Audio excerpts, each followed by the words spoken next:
Fala pessoal, sejam todos bem-vindos a mais um vídeo aqui do NS Futebol. Seguinte, logo após o jogo, análise pós-jogo aqui no NS Futebol. Vamos lá, direto para Flamengo e São Paulo. Esse 1-0 São Paulo, final, primeiro jogo da final da Copa do Brasil. Primeiro ponto, vamos às escalações e ao entendimento que a gente pode ter do que quis cada treinador com os jogadores que vieram a campo, tá? Então, o Flamengo veio a campo com Matheus Cunha, Fabrício Bruno, Léo Pereira. Nas pontas, o Wesley e Ayrton Lucas, Eric Pulgar, Vitor Hugo e Gerson. Na ponta esquerda, o Bruno Henrique. Na ponta direita, o Gabigol. E mais centralizado, o Pedro. Minha visão, tá? E aí sem os dados numéricos, sem a parte estatística, mas olhando mais o mapa de calor, ou seja, a zona de atuação de cada um deles. E principalmente entendendo e sentindo mais o jogo.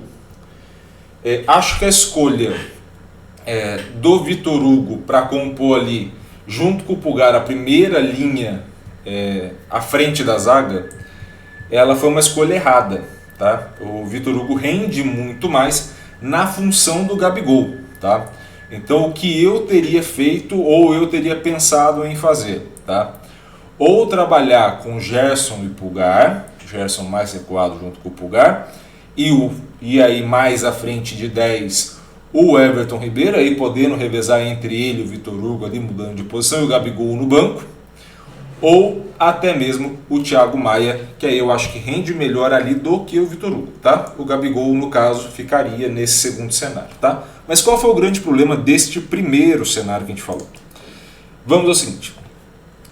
E aí, obviamente, eu vou fazer meus desenhos também, é claro. Sobre esses pontos, a gente tem aqui a região do Matheus Cunha, mais posicionada à direita. Então, assim, você tem uma saída de bola mais posicionada à direita. Você passa a ter muita zona de atuação do Fabrício Bruno e do Léo Pereira, principalmente no segundo tempo. E aí você tem, pela esquerda, a saída com o Ayrton Lucas, e o Wesley ficou mais travado.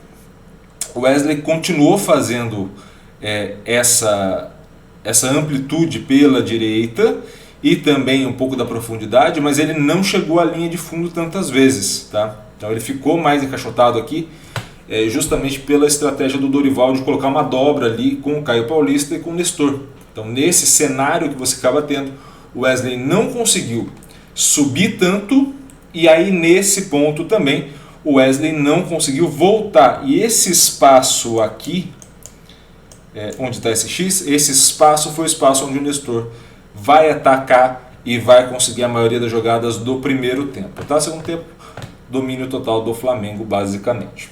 Quando a gente vai colocando os jogadores mais à frente, a gente colocou a linha da zaga, agora a gente coloca a linha de meio campo. Quem vai ter que fazer essa marcação justamente do Wesley, que não estava defendendo tão bem? Essa volta do Vitor Hugo. Nessa volta do Vitor Hugo, você é obrigado a fazer com que o Pulgar, principalmente, faça esse movimento, né, que ele cubra as duas pontas, tanto a do Gerson quanto a do Vitor Hugo, e também você obriga o Vitor Hugo a recuar, recompor, justamente para tentar fazer uma dobra de marcação ali, justamente em cima de Nestor e também de Caio Paulista, tá? O Gerson passou a atacar muito mais pela esquerda e teve um princípio de volta, muitas vezes, principalmente no primeiro tempo, que foi justamente quando ele sofreu as duas faltas do Caleri, próximas ali ao momento do gol do São Paulo. Tá? Quando a gente coloca os atacantes, né, e aí antes de colocar os atacantes, entender a modificação que o São Paulo fez, quando ele coloca o Everton Ribeiro, você tira essa pressão e joga a equipe mais para frente. Então a função que o Gerson faz aberto à esquerda, mais aberto à esquerda, quem vai passar a fazer é o Everton Ribeiro mais aberto à direita, tá? E mais à frente do que estava o Vitor Hugo. O que você faz com que o Wesley tenha que voltar a uma linha ou poder atacar caso o São Paulo recue demais, que foi o que aconteceu, tá? Então foi essa modificação principal que resultou no início do segundo tempo a maior posse de bola do Flamengo. E aí, uma posse de bola que a gente vai ver não muito útil, tá? Ou seja, não muito efetiva. Tá? Quando a gente vai olhar mais à frente, o trio de ataque, Gabigol não teve uma grande colaboração na defesa, isso resultou nessa complicação, até foi o ponto que ele conversou com o próprio Sampaoli no final ali do primeiro tempo, né, que ele começa a falar, poxa, tem muita gente vindo nessa região, mas ele mesmo, tirando aquela chance que ele teve que voltar para marcar, o restante ele não voltou. O Pedro não pisou tanto na área, ficou mais tentando fazer a parede para ter uma possível infiltração dos meias, mas a zaga do São Paulo foi muito bem, tá? E aí vale um destaque para um cara que vai passar desapercebido pela análise, que é o Pablo Maia, tá?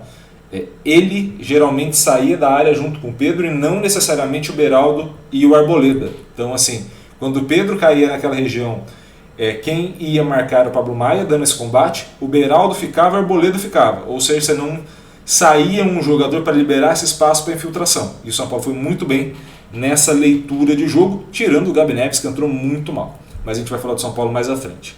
Bruno Henrique, o único jogador com alguma tentativa de escape pela esquerda em velocidade, que não é a do Gabigol em velocidade.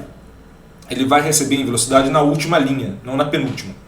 Ou seja, para que ele receba essa bola em velocidade do Gabigol, ele precisa estar na linha dos zagueiros do São Paulo. Quando ele começa a estar na linha do lateral do São Paulo, uma linha à frente, que é ali onde tem Pablo Maia, Caio Paulista e Rafinha, né? Essa linha do São Paulo, você acaba tendo uma dificuldade, porque ele passa essa primeira linha e tem sempre uma cobertura, e não é a dele, essa um contra vários jogadores. Não é que nem o Bruno Henrique, que vai colocar na frente e vai tentar ultrapassar mais de um, tá? Então temos esse problema. Quando a gente vai tentar entender a questão de ocupação espacial do Flamengo, esse é o grande problema. Por isso que a gente fala que não é efetivo. Porque você tem até uma alta posse de bola, mas você tem nessa região que está aqui, nesse destaque, nesse retângulo amarelo. Essa região, você está longe do gol, não está sendo produtivo porque você não criou grandes finalizações, mas te dá a sensação de domínio do jogo. Aquilo que a gente já falava várias vezes. Eu fico muito com a posse da bola, tenho uma sensação de domínio, mas não converto para gol. E isso é muito ruim. Tá? Vamos falar agora da equipe que venceu, né? Da equipe do São Paulo. São Paulo que entrou a campo com o Rafael, Arboleda, Beraldo, Rafinha, Caio Paulista, Pablo Maia, Alisson, Lucas, Nestor, Wellington, Rato e Caleri. Fico feliz de ter acertado a escalação numa semana de antecedência e sem ninguém ter falado isso na mídia. Não que eu tenha acertado, mas assim, sem ninguém ter dado notícia antes, digamos assim, mas foi só um chute e foi certo.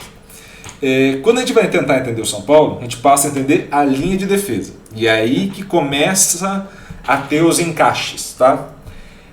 Você vê o Rafinha só até a linha do meio campo. Óbvio, ele deu algumas escapadas ali, mas a zona de maior atuação foi essa. Você vê o Arboleda atrás também, ou seja, se você olhar o vídeo de explicação de como o São Paulo joga, geralmente esses jogadores aqui, eles acabam indo mais ou menos, o Arboleda vai até essa linha, geralmente, o Rafinha vai até essa linha, o Beraldo vai até esta linha, né, e o Caio Paulista faz de fato essa função aqui, ele faz o desafogo pela esquerda de fato, dando amplitude para a equipe e também profundidade nessa parte do campo. Então você tem um recuo de linha do São Paulo de fato entre todos esses jogadores, tá? E não só no segundo tempo, no primeiro também, tá? Eles não atacaram tanto assim. Quando você vai olhar também, o Beraldo acabou fazendo uma função não de cobrir tanto o Caio Paulista, mas de fechar com o Arboleda, tá? Então geralmente na equipe de São Paulo quem cobre a subida é o Beraldo. Então o Beraldo vem pela esquerda, o Arboleda centraliza e o Rafinha vem fechando uma linha de 3 na zaga, quando o Caio Paulista sobe. Nesse jogo o Beraldo ficou junto com o Arboleda e quem veio fechando um pouco mais para fazer esse movimento foi justamente o Pablo Maia. E a gente vai ver isso exatamente agora. O Pablo Maia vai ocupar toda essa faixa de campo, contando com um suporte muito bom do Alisson nesse momento. Você tem aqui o Pablo Maia e o Alisson, e aí você vê claramente uma preocupação com o setor pela esquerda do Flamengo. Você vai cair o Ayrton Lucas, você vai cair o Bruno Henrique, você vai ter ali a presença do próprio Gerson. Você tem 3 grandes jogadores ali para Rafinha, Alisson e o Pablo Maia tentando ajudar, além do Arboleda na sobra. Então o Dorival recuou essas linhas propositalmente, justamente para poder defender desse trio com um a mais, com superioridade numérica ali no meio. O Lucas tentou fazer a transição, mas quando a equipe de São Paulo passa a jogar com muita posse da bola no primeiro tempo, né, com mais posse da bola no primeiro tempo, ele vai ter que se movimentar muito nesse sentido, né, no sentido mais lateral. Ele não encontra tanto essas oportunidades de avanço. Por quê? Porque as linhas entre os defensores do Flamengo e o meio do Flamengo, Gerson, Pulgar e até mesmo o Vitor Hugo na primeira parte, não estava tão espaçada assim. Tá? Geralmente o Lucas vai ter mais vantagem quando essas linhas estiverem bem espaçadas. Então, por exemplo, no jogo de volta no Morumbi, pode ser que ele encontre mais espaço para esses tiros, para essas infiltrações na zaga do Flamengo. Tá? Quando a gente vai começar a observar também o Wellington Rato caindo pela direita, né, do São Paulo, esquerda do Flamengo, e acaba ficando muito, não é um cara que apoiou ofensivamente. Quem fez isso foi justamente o Nestor, seja levando essa bola para a linha de fundo, e aí até a questão do cruzamento nessa região, ou seja também fazendo esse movimento para a liberação do espaço para o Caio Paulista, também nesse sentido, ou também nesse sentido, caindo um pouco mais centralizado por vezes.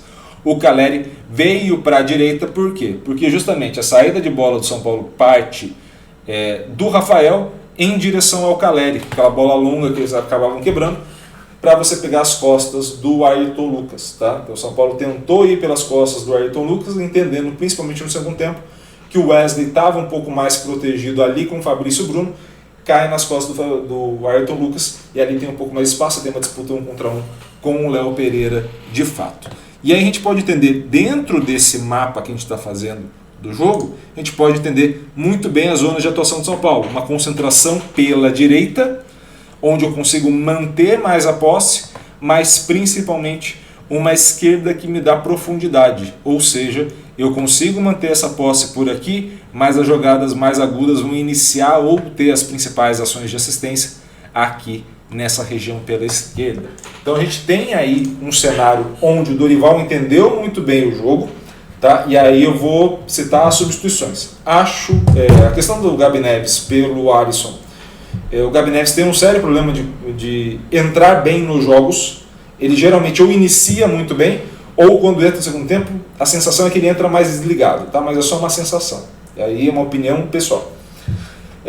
Eu teria apostado no Rames Rodrigues por lugar do Wellington Rato, principalmente no começo do segundo tempo, por uma questão, o Wellington Rato é muito esforçado, mas ele tem uma dificuldade muito grande nesse domínio da bola e conseguir manter a bola. E aí com o Rames Rodrigues você é obrigado a recuar pelo menos um dos três ali na ponta esquerda do Flamengo, porque você tem o Rames Rodrigues ali. De fato essas coisas pesam, o status do jogador acaba pesando nesses momentos.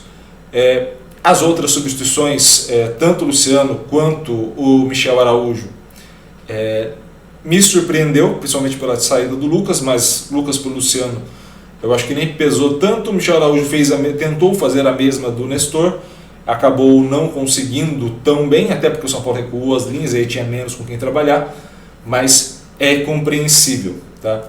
Para o jogo de volta, eu imagino muito mais um começo de jogo, 10 a 20 minutos, parecidos com o primeiro momento do jogo, e dos 20 minutos para frente, se o Flamengo não empatar o jogo, aí mais parecido de fato com o final desse jogo, ou seja, o Flamengo tendo dificuldades de infiltração, com o São Paulo posicionado muito atrás, o que é preocupante, porque não é o estilo de jogo que o São Paulo está mais acostumado. Mas é uma final, e essas estratégias, essas coisas vão acontecer de forma mais espontânea e menos formulada previamente, tá? Porque essas coisas vão modificando de acordo com que as coisas vão acontecendo durante o jogo. Beleza? Espero muito que vocês tenham gostado desse vídeo. Gostou? Curta, comente, compartilhe esse vídeo com o máximo possível de gente. E é claro, se inscreva no canal e ative o sininho para receber todas as notificações.